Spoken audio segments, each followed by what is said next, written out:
If you're constantly trying to fix the self from the self, if you're constantly locked in the wheel, the cycle of selfing, seeing the self as a problem, trying to fix the self from the level of self.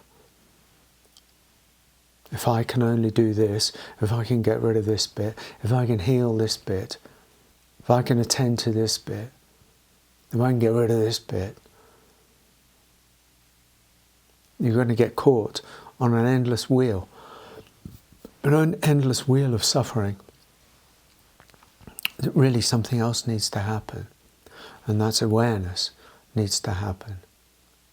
The seeing clearly of the self.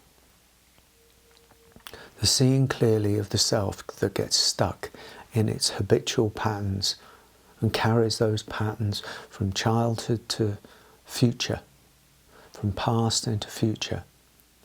The carrying of the patterns of identity endlessly.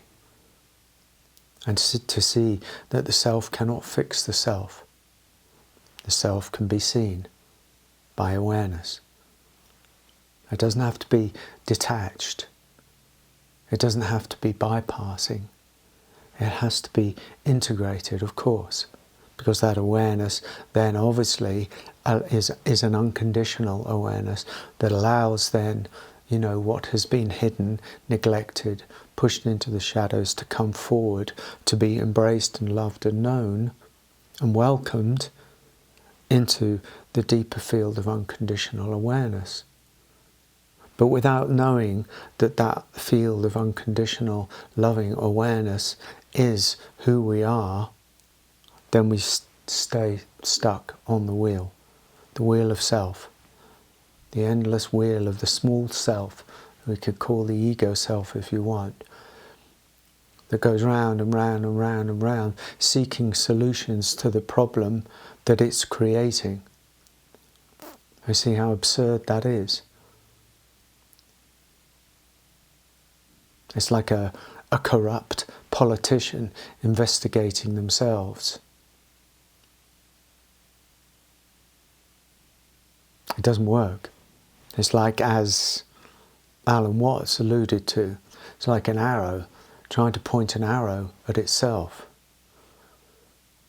Or trying to fire an arrow at itself. It can't be done. It's not gonna work.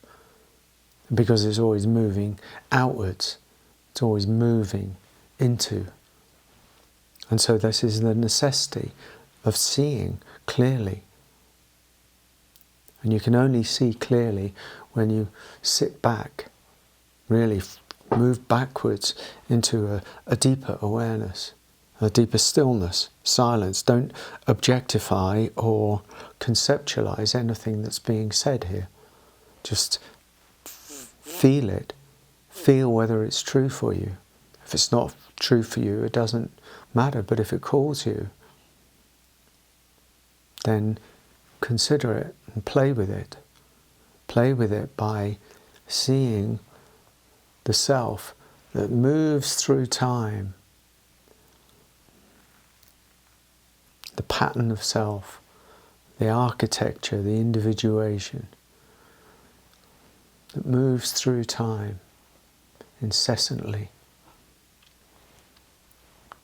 And then the seeing, which has to come not from a rigidity or a tightness, but actually from something much softer and much more open, which is why I talk about openness a lot, and softness, because in the soft openness we get to see a bit more clearly. Like, you can see yourself, the pattern that you create, the endless cycle of suffering that you go through. And in seeing that, something starts to happen. Like I said, in seeing that, from an unconditional open awareness that is relaxed and just here, like this, then it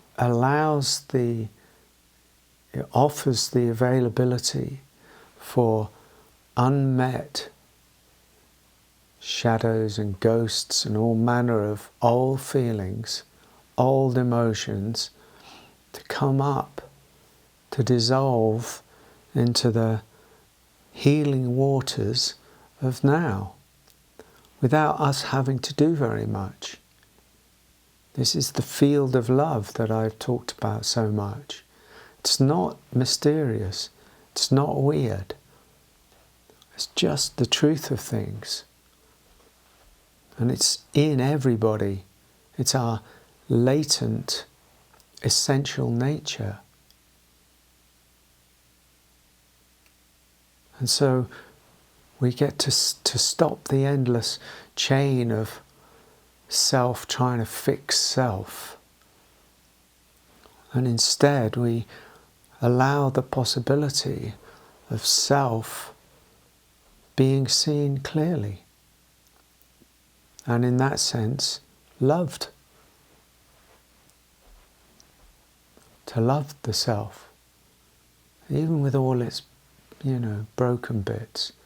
But to love the self, not as an act of self-loving self, but actually as a benevolent compassion with a certain detachment, as awareness.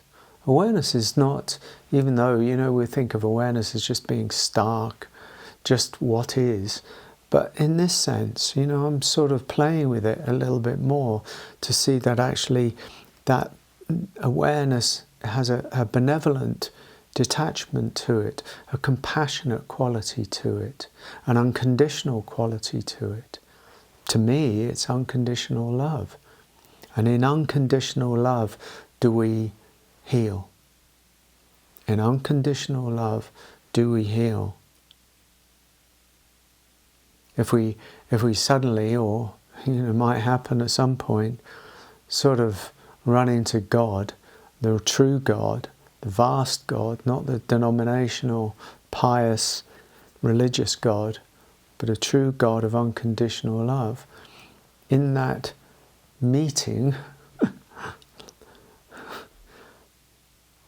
would we heal? And if that's the case, and that love is a part of you, then surely it's possible to offer that unconditional love, open space to yourself. Not to yourself from yourself, but to yourself from the vastness that you are within you, which is unconditional. This is beautiful. It's a beautiful gift. It's the ultimate gift to give yourself. The gift of unconditional, loving awareness.